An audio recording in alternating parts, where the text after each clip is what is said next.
Salut à tous, bienvenue sur lepetitentrepreneur.com, le site internet sur lequel vous retrouvez des informations pratiques sur l'entreprise et sur lequel vous pouvez échanger, partager votre expérience de l'entreprise. Justement, cette expérience de l'entreprise, en tout cas ces questions, il y a une personne qui vient de nous écrire, alors il s'appelle Anonymous. Quel est ton prénom? Je ne sais pas Anonymous, mais en tout cas merci pour ton mail, et qui nous dit: Matteo Renzi, homme politique italien, souhaite appliquer une nouvelle réglementation pour faire baisser le déficit de l'Italie. Alors en fait, c'est vrai que Matteo Renzi a été récemment nommé Premier ministre du gouvernement italien. C'est un poste très important puisque c'est lui vraiment qui dirige le pays. Et il a décidé que les entreprises publiques devaient payer rapidement les entreprises auxquelles elles faisaient appel.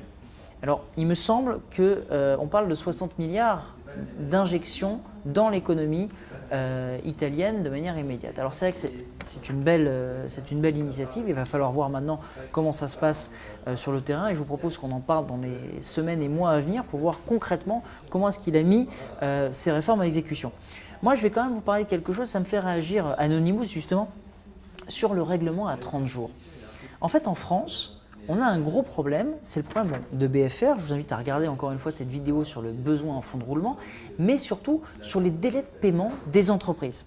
Il faudrait qu'on oblige en fait les entreprises à payer, notamment les entreprises publiques. J'ai un de mes amis qui est un grand patron dans une entreprise publique et qui a obligé son entreprise à payer à 30 jours les entreprises qui travaillent avec lui. Comment a-t-il fait? Simplement, vous remplissez un bon de commande quand vous êtes une entreprise, vous-même, à la place de l'entreprise de service public, et à l'issue au moment où vous envoyez en fait tout simplement votre facture, vous avez accolé le bon de commande, tout ça en numérique sur la facture, sauf qu'en réalité, 30 jours plus tard, parce que c'est informatique, c'est direct, vous recevez le paiement de votre facture. Et ça, c'est formidable, parce que imaginez, aujourd'hui, au lieu d'avoir un délai de 60, 90, voire même 120 jours pour être payé, vous êtes payé 30 jours plus tard.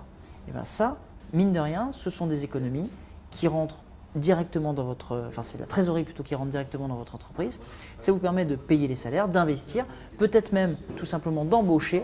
Et oui, c'est ça aussi qui ferait bouger l'économie française. Qu'est-ce que vous en pensez? Est-ce que vous avez des solutions justement pour réduire les délais de paiement, pour faire en sorte que l'on puisse faire payer ceux qui ne payent pas en temps et en heure, et souvent ce sont les gros, tout de suite, pour que cette trésorerie soit dans vos caisses et non pas dans celles des autres. J'attends vos commentaires. www.lepetitentrepreneur.com, le site qui partage la vision de l'entreprise, qui partage votre émotion sur l'entreprise, votre réflexion sur l'entreprise. J'attends vos commentaires. Merci Anonymous pour ton mail. Bonjour à tous et bienvenue sur lepetitentrepreneur.com, le site internet qui permet à chacun de partager son expérience de l'entreprise, que vous soyez patron ou salarié. Je voulais vous parler justement d'une chose exceptionnelle qui se passe chaque année et qui est montée par le groupe Next Radio TV, c'est-à-dire RMC, BFM, BFM TV, BFM Business, et qui organise justement les trophées PME. Alors, les trophées PME, c'est quoi?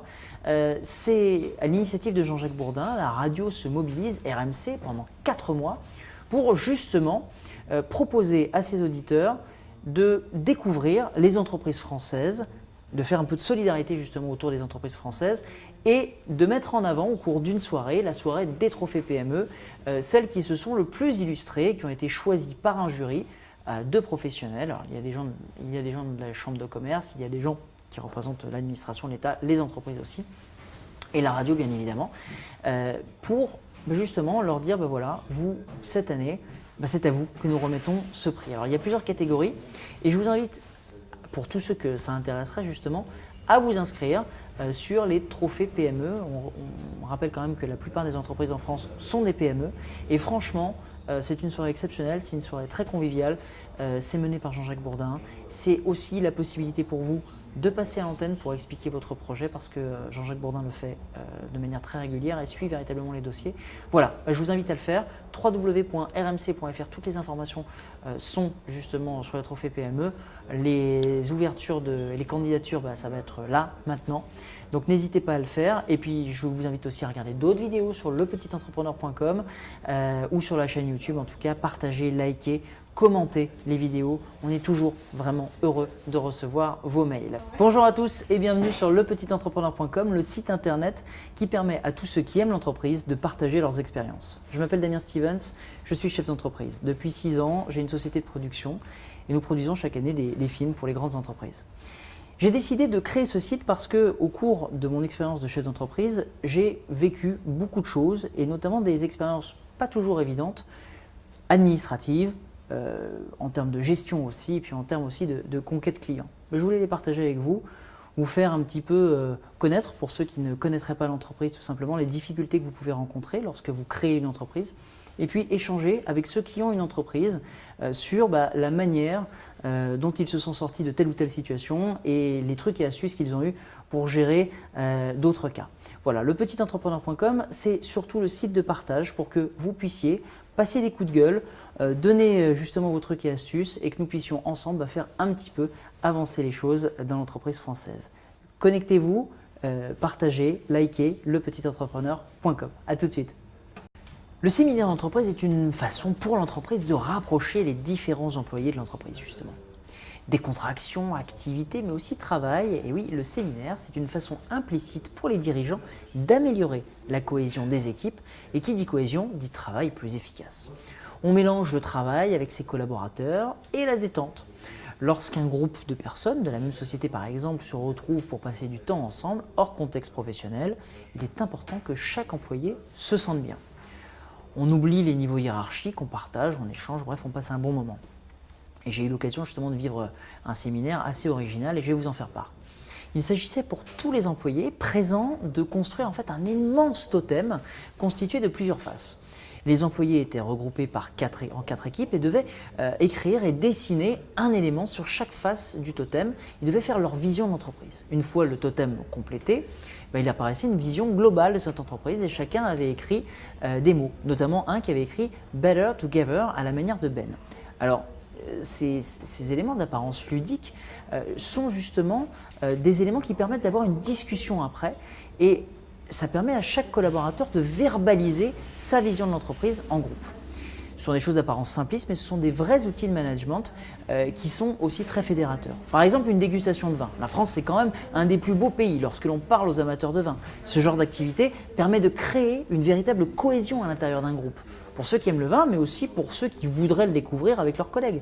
Être rassemblés autour d'un intérêt commun, c'est une façon intelligente d'avancer ensemble et de connaître et surtout de créer une cohésion de groupe. Alors ça marche aussi pour les autres activités, le sport par exemple, la musique. Je vais inviter l'un de mes amis prochainement, Jean-Pierre Dolly, qui est un consultant en ressources humaines, à venir nous en parler prochainement. Lui c'est un vrai spécialiste et il vous dira tout sur le séminaire.